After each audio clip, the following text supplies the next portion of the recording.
I was the flawless husband in everyone's eyes, even voted wife-spoiling maniac #1 by the gossip magazines. However, 5 years into our marriage, my initial fiery passion from when I chased her had been completely extinguished. All because she had a permanently installed white moon, an untouchable first love shining in her heart. So I decisively proposed a breakup. Who would have expected that later she would block the doorway of my new place, asking me through a dramatic waterfall of tears, "Caspian, why don't you want me anymore?" This afternoon, right after I got home, Secretary Blythe shot me a text. "Sir, Miss Sterling has an appointment tonight. She'll be back around 10:30 p.m. I stared at my phone for a second and replied, "Got it. Thanks. 10:30 p.m. By that time, she'd probably already wined and dined her clients and had a few drinks. No need to hold dinner for her. I took a quick shower, ran the bathwater for her as a force of habit, and laid out her pajamas in the bathroom. After completing my dutiful husband checklist, it was exactly 10:15. I thought about it, left a single dim light on in the living room, and hit the sack. In my half-asleep daze, I thought I heard the front door click, followed by the splashing of the bathroom shower.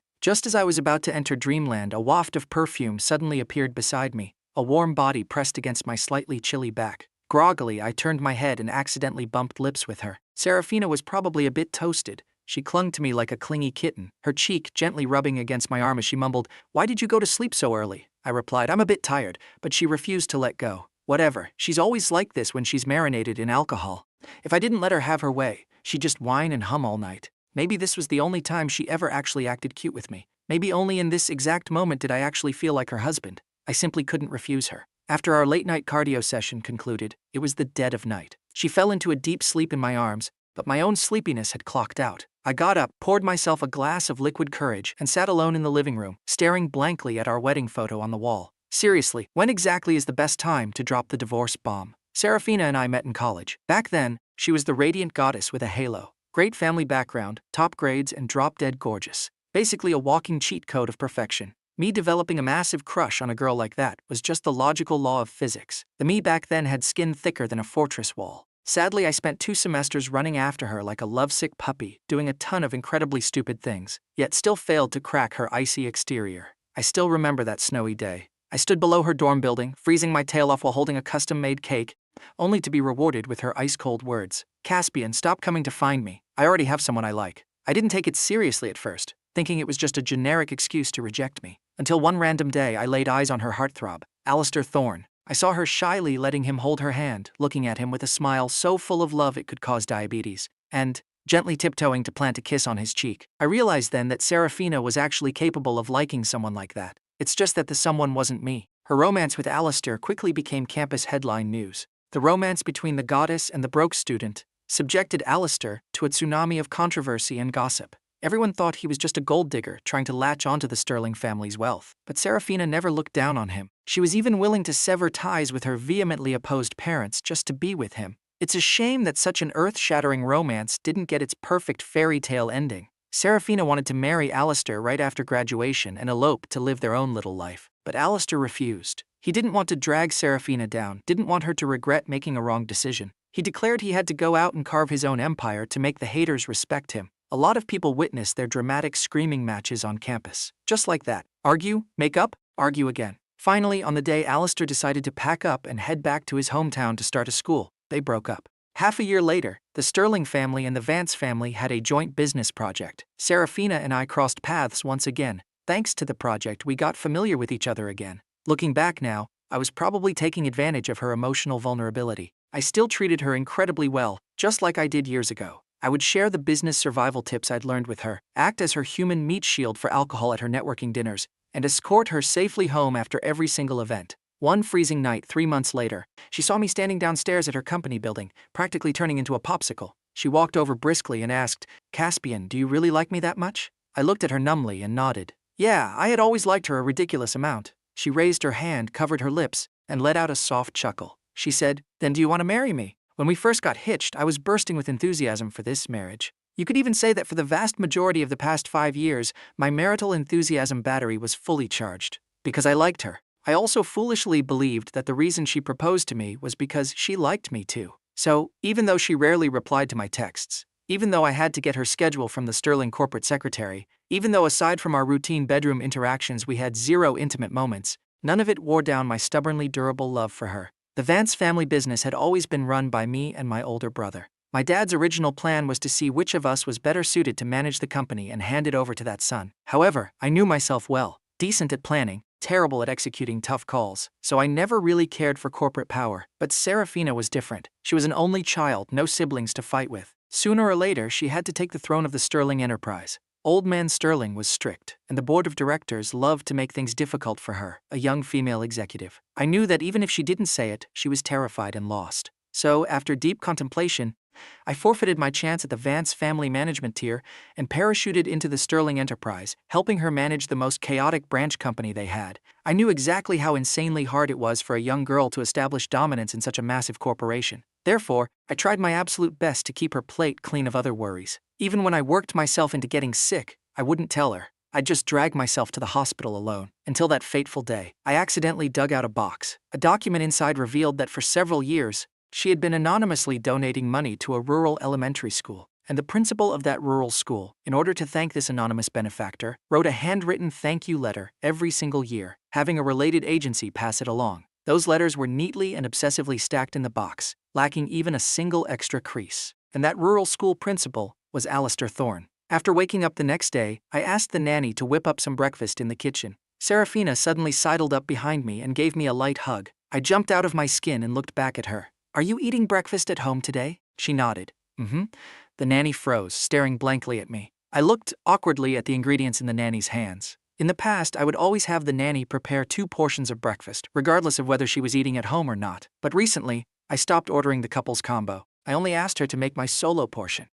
I shook my head, took the omelet the nanny had just fried, plated it, and handed it to her. "Here, you eat this one first." She looked at the plate, slightly stunned. I said, "Eat it while it's hot. I'm skipping the office for a bit and heading straight to the supplier's place. I'll grab a random bite on the road." I set the milk down and turned to make my escape. "Caspian." She suddenly grabbed me, looking like she wanted to say something but swallowing her words. I turned back, looking at her with a question mark on my face. "Something up?" She stepped closer, wrapped her arms around my waist, tilted her head up, and asked, "You seem to be in a bad mood lately. Are you just burnt out from all the branch company drama?" I thought to myself, burnt out? Yeah, I am a bit burnt out, because I keep mentally drafting divorce papers, and it's exhausting, she said. "I don't have much going on tonight. Secretary Blythe mentioned a new Michelin-starred restaurant opened near the office. It's that Cantonese food you love. Want to go together?" I paused, double-checking the facts. "You have free time tonight?" She nodded. I asked, "How much free time?" She let out a soft laugh, buried her head in my chest, rubbed against it, and said, "Lots and lots of time, truly." She replied, "Of course." I nodded. "Great, I'll come find you at the office tonight." I gave her a hug, feeling like a massive weight had been lifted off my shoulders. She had time, which meant tonight we could finally sit down and have a proper chat about getting a divorce. However, when evening rolled around, I still couldn't wait for Serafina to show up. She bailed on me. At 5 p.m., right after I walked out of the supplier's office, I got a text from Secretary Blythe. "Miss Sterling had a sudden emergency and cannot join you for dinner." This kind of flaky behavior had happened countless times over the last 5 years. I was practically immune to it by now. So I changed into my comfy clothes and prepared for a solo dining experience. After eating, I skimmed through a few quarterly reports submitted by the branch, then picked up my phone, wanting to scroll through some short videos to let my brain rot a bit.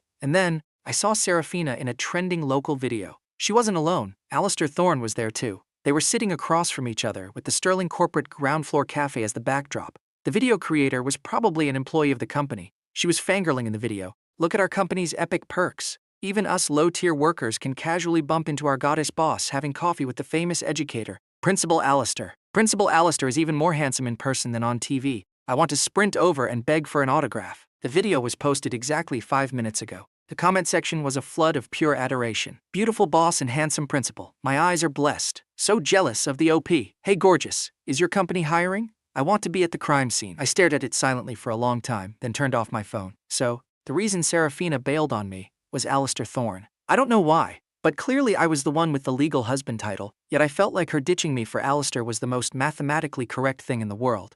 So what if we'd been married for 5 years? In her heart, Alistair and I probably weren't even playing the same sport, let alone in the same league. At 9:30 p.m., I finally waited until Serafina returned. She asked, "What did you have for dinner tonight?" She walked over, sat beside me, and actually showed a rare, shocking interest in my dietary intake. I didn't answer. I just stayed silent for a moment, then lowered my voice and asked, "The emergency you had tonight, was it because Alistair Thorne came to town?" She froze. She looked a bit shocked and then faintly annoyed. She asked, "Who told you that?" I shook my head, cutting her off. "Nobody." I scrolled past a video on my phone. After a long pause, she let out a soft sigh and said, Caspian, I didn't tell you, because I was afraid your imagination would run wild. Don't worry, there's absolutely nothing going on between us. I had previously made anonymous donations to his school. Someone leaked the info, so he brought a TV station crew over to express his gratitude. I couldn't exactly kick them out, so I cooperated with a few interviews. She settled down next to me and continued, I met him at the company cafe. A ton of employees were there watching. She hugged my arm and pleaded,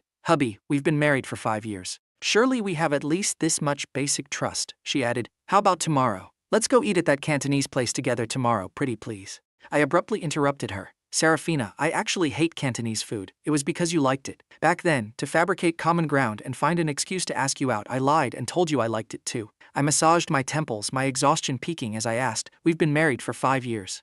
Do you even know what kind of food I actually like to eat? She said nothing. Of course she didn't know. She had never spent a single brain cell trying to find out. I let out a bitter laugh and rubbed my palms together. I said, But you vividly remember Alistair's preferences. The fact that he drinks black coffee and eats croissants. Who would have thought that after all these years that data is still saved on your hard drive? It's truly hilarious. Have you ever tried to learn a single thing about what I like? She frowned slightly and spoke slowly. Caspian, if you have complaints about me, we can talk. But can we please leave Alistair out of this? Bingo. I only said one sentence and her defensive shields were up. I took a deep breath, looked her dead in the eyes and said, Tonight, I really do have something to talk to you about. Serafina, let's get a divorce. The air went completely dead for about a minute. A flash of panic crossed Serafina's eyes. She asked, Caspian, do you even know what you're saying? I do. She pressed her lips together and said, Divorce isn't something you just casually throw around. I replied, I know. The air went dead again. After a while, Serafina suddenly stood up, enunciating every word. Maybe my tone just now was a bit off. But I literally just met with Alistair once, and you want to divorce me? I stayed silent, feeling like she was missing the main plot point entirely. She continued, Is that the kind of person I am in your heart? Plus, even if I wanted to cheat,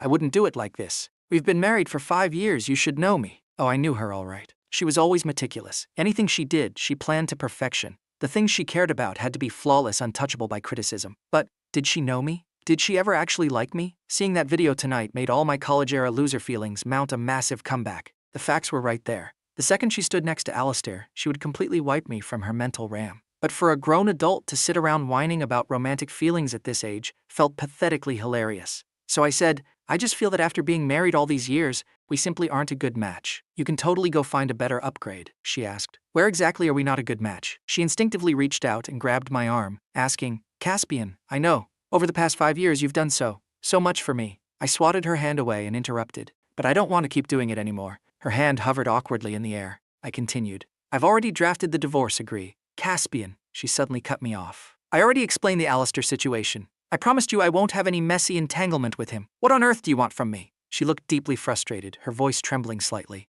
Why are you holding on to tonight's incident like a dog with a bone? You are seriously crossing the line. Why do you have to be so incredibly petty? The comeback I had locked and loaded was violently shoved back down my throat. Looked like negotiations were off for tonight. Perhaps realizing she sounded a bit harsh, she waited a moment, then softened her voice. I'm genuinely so exhausted. Please stop pressuring me, okay? With that, she got up and went to shower. Looking at her retreating back, I opened my mouth and said, Serafina, for dinner tonight, I had spicy duck blood stew. Her footsteps faltered. She never knew that was my absolute favorite dish. No freaking way. You're saying what? Divorce! The next day, my older brother Gideon Vance stared at the divorce agreement in my hands, his eyes bulging out like 2 brass bells. After all, ever since I married Serafina, the business collaboration between the Vance and Sterling families had basically merged into a megazord. I figured, since I'm pulling the plug, giving my bro a heads up would be the polite thing to do. He continued, If you can come back and help me run the Vance empire, I obviously think that's fantastic. But why the sudden urge to divorce? Even though your marriage started off with a tiny bit of forced coercion, I thought you two lovebirds were super lovey-dovey all these years. Gideon swung his golf club as he babbled. I asked, Wait, what did you just say? What forced coercion? Gideon pinched the bridge of his nose, looking like he severely regretted his lack of a brain-to-mouth filter. He paused and said, Well, 5 years ago, the Sterling family needed a massive cash injection to stay afloat, right? Back then, I saw you acting like her personal simp, running over to her place day and night. So when the Sterling reps came begging me for help, I just dropped a teeny, tiny, microscopic hint. I stared at my brother, my jaw practically hitting the floor. I asked, What exactly did you hint at? Gideon awkwardly shifted his gaze away. He said, I told them if we somehow became in-laws, then naturally, I'd be more than happy to help with the funding. I stood frozen on the spot. In a fraction of a second, the blood in my veins turned to ice. Bro, Gideon looked at me with deep concern. I smacked my forehead and asked, what else? What other secret DLC content to my own life do I not know about? Gideon looked like he wanted to swallow his tongue. I spoke again. Bro, I'm literally getting a divorce. Spill the tea, what can't you say? He sighed. It's not a huge deal. Just, on the day of your wedding, Serafina's ex-boyfriend actually showed up. He said he wanted to see her, but I was afraid he'd trigger a runaway bride situation, so I told him you two were madly in love now and she probably wouldn't want to see him. I shooed him away. He scratched his head. Because there were sterling family members present at the time, I'm actually not totally sure if Serafina knew about this or not. So that's how it was. I thought she wanted to marry me because my relentless devotion had finally cracked her code, that she liked me even just a tiny percentage. But it turns out this marriage was a hostage situation orchestrated by her family. It was her enduring humiliation for the greater good. That snowy night 5 years ago. So that's what her words really meant, Caspian. Do you really like me that much? Like me enough to use this underhanded tactic to force me into marrying you? So, even though she married me, she violently carved a Grand Canyon between us. That's why she was always so aloof and distant, forever building an invisible firewall in her heart. When we first got married, I loved spamming her with texts, trying to take her out on dates, wanting to show her a good time. But she always left me on read, at best communicating company logistics through her secretary. Gradually, my word count dropped. I stopped randomly contacting her. Eventually, my main contact on my phone practically became Secretary Blythe. We had a functioning bedroom life, and during the heat of the moment, she'd whisper soft nothings, calling my name over and over. I always took that as proof of our marital bliss. But whenever I brought up the idea of having kids, she'd hit me with the "I'm not ready to be a mother yet" card, claiming she had too many business quests to complete. Thinking back on it now, she probably never intended to spawn a mini-me with me in the first place. After all, I was just her husband on paper, nothing more. Last night she asked me, she promised she wouldn't have any ties with Alistair, so what else did I want from her? True. On our wedding day, those two actually had a respawn chance at their relationship. Because of me, they missed out on each other again, maybe even permanently. As the ultimate villain of their love story, what right did I have to demand anything from her? But when I first liked her, I never wanted it to be like this. Even though I was jealous when she was with Alistair, I never plotted to break them up, let alone force her into marriage. I liked her, I just wanted her to be happy. Yet she used this method to punish me, a punishment that lasted 5 whole years. I wandered the streets aimlessly, and before I knew it, my autopilot took me to the Sterling corporate headquarters. The finalized divorce papers were chilling in my briefcase. I thought about it, texted Secretary Blythe that I was downstairs,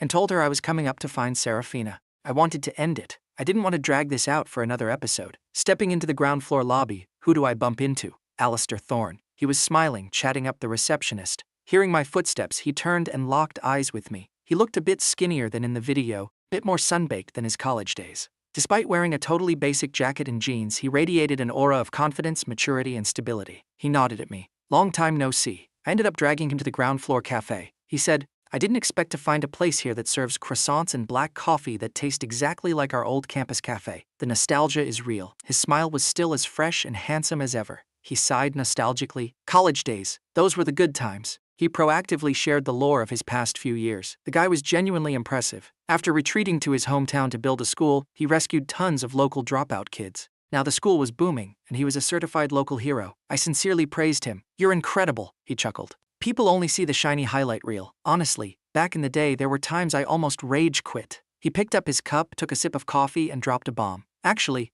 on the day of your wedding, I came looking for Serafina. I stayed silent, not offering a soundbite. He said, I was young and arrogant. I delusionally thought that leaving her was the only way to protect her. I arrogantly made the executive decision to break up. I never once considered what she actually needed. She was ready to ride or die with me, and I broke her heart. I stubbornly believed that as long as I built my own empire, I could just hit the undo button and come back anytime. But when I actually went back and became a rural teacher, I realized the gap between my dreams and reality was laughably huge. Everything was 10 times harder than I imagined. I nearly threw in the towel so many times. At my absolute breaking point, I wanted to abandon everything and come crawling back to her. But then I heard the news that you two were getting married. I replied. I'm sorry, he froze. I continued. I had no idea you came that day. He lowered his head, silent. I looked right at him and dropped my own bomb. I'm preparing to divorce Serafina. Alistair's eyes blew up to the size of saucers. He suddenly laughed. Stop messing with me. Over the years, I've seen you guys in the media all the time. Everyone calls you the flawless power couple. I said, it's true.